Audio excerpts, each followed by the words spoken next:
యేసుక్రీస్తు పరిశుద్ధమైన సర్వశక్తి కలిగిన నామములో ఎవ్రీడే విత్ జీసస్ అనే కార్యక్రమాన్ని వీక్షిస్తున్న మా క్రైస్తవ కుటుంబాలందరికీ మా హృదయపూర్వక ధన్యవాదాలు. మరొక లేఖన భాగాన్ని ఉదయకాల సమయంలో ధ్యానం చేసుకోవడానికి ఇష్టపడదాం. 1 కొరింథీ 3:16 బైబిల్ ఉంటే తెరిచి పట్టుకోవడానికి ఇష్టపడదాం.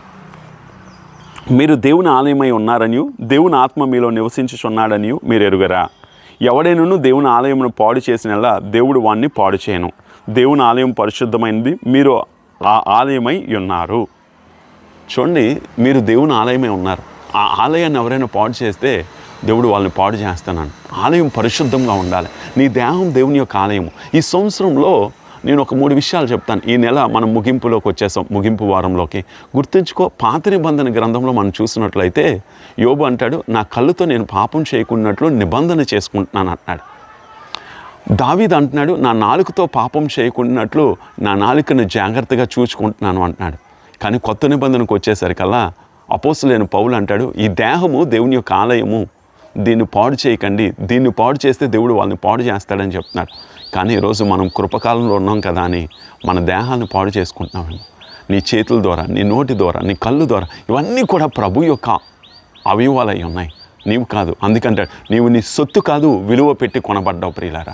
ఈరోజు గుర్తుంచుకో, గమనించు, ప్రభువా మా దేహం నీ యొక్క ఆలయమైంది. మా ఆలోచనలు నీ కొరకు ఉపయోగపడాలి, మా యొక్క బలం నీ కొరకు ఉపయోగపడాలి, మా తలాంతులు నీ కొరకు ఉపయోగపడాలి, మా యొక్క పిల్లలు నీ కొరకు ఉపయోగపడాలి, మా కుటుంబాలు నీ కొరకు ఉపయోగపడాలి. ఈ దేహం దేవుని యొక్క ఆలయమై ఉంది కదా, దాన్ని పరిశుద్ధంగా ఉంచుదాం, ప్రభు కొరకు ప్రయాసపడదాం, ప్రభు వాక్యం మీద ఆనుకొని ఉందాం. దేవుడు తప్పనిసరిగా నిన్ను నీ కుటుంబాన్ని దీవిస్తాడు. అందుకంటాడు కదా, ఆయన నీ హృదయం అనే ఆలయంలో నివాసం చేయడానికి ఇష్టపడతాడు.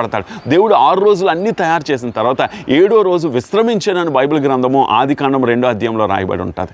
ఈరోజు గుర్తుంచుకో, గమనించు, దేవుడు నీ హృదయంలో నివాసం చేయాలని ఆశపడుతున్నాడు. నీ హృదయాన్ని పరిశుద్ధంగా ఉంచు, నీ తలంపులను పరిశుద్ధంగా ఉంచు. ఈ సంవత్సరంలో పాపానికి చోటు ఇవ్వకు.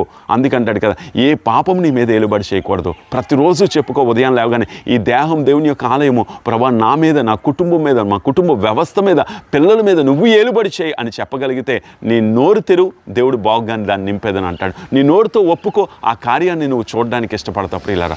నమ్ముదాం దేవుని యొక్క వాక్యాన్ని. ఇంకా ఎక్కడైనా బలహీనతలు ఉన్నాయా? ఇంకా ఎక్కడైనా పాపం అలుముకుంటుందా? ఇంకా ఎక్కడైనా అవిధేయత ఉందా? ఇంకా ఈ దేహాన్ని బట్టి దేవుణ్ణి బాధ పెడుతున్నావా? ఈరోజు అవన్నింటినీ విడిచిపెట్టి ప్రభు కొరకు బతకాలన్న ఒక దృఢ నిశ్చయితతో ముందుకు వెళ్ళగలిగితే ప్రభు నీకు సహాయం చేస్తాడు ప్రియులారా. కళ్ళు మూసుకుందాం, ప్రార్థన చేద్దాం. ఉన్న స్థలాల్లో మా తండ్రి, మా ప్రభువా, ఈ దేహం దేవుని యొక్క ఆలయమై ఉంది. మేము నీ కొరకు సజీవులుగా ఉన్నప్పుడే నీ కొరకు బ్రతకగలగాలి ప్రభా, నీ కొరకు జీవించగలగాలి. ఈ కార్యక్రమం చూస్తున్న ప్రతి ఒక్క కుటుంబాల మీద నీ దక్షిణస్థానం నుంచి, ఈరోజు ఉద్యోగాలకు వెళ్తున్నా, వ్యాపారాలు చేస్తున్నా, పనిపాట్ల మీద వెళ్తున్నా, ఎవరెవరు ఏ యొక్క వర్క్స్లో బిజీగా ఉంటారో వాళ్ళ జాబ్ సెక్టార్లో నీ కృపనుంచమని అడిగాం.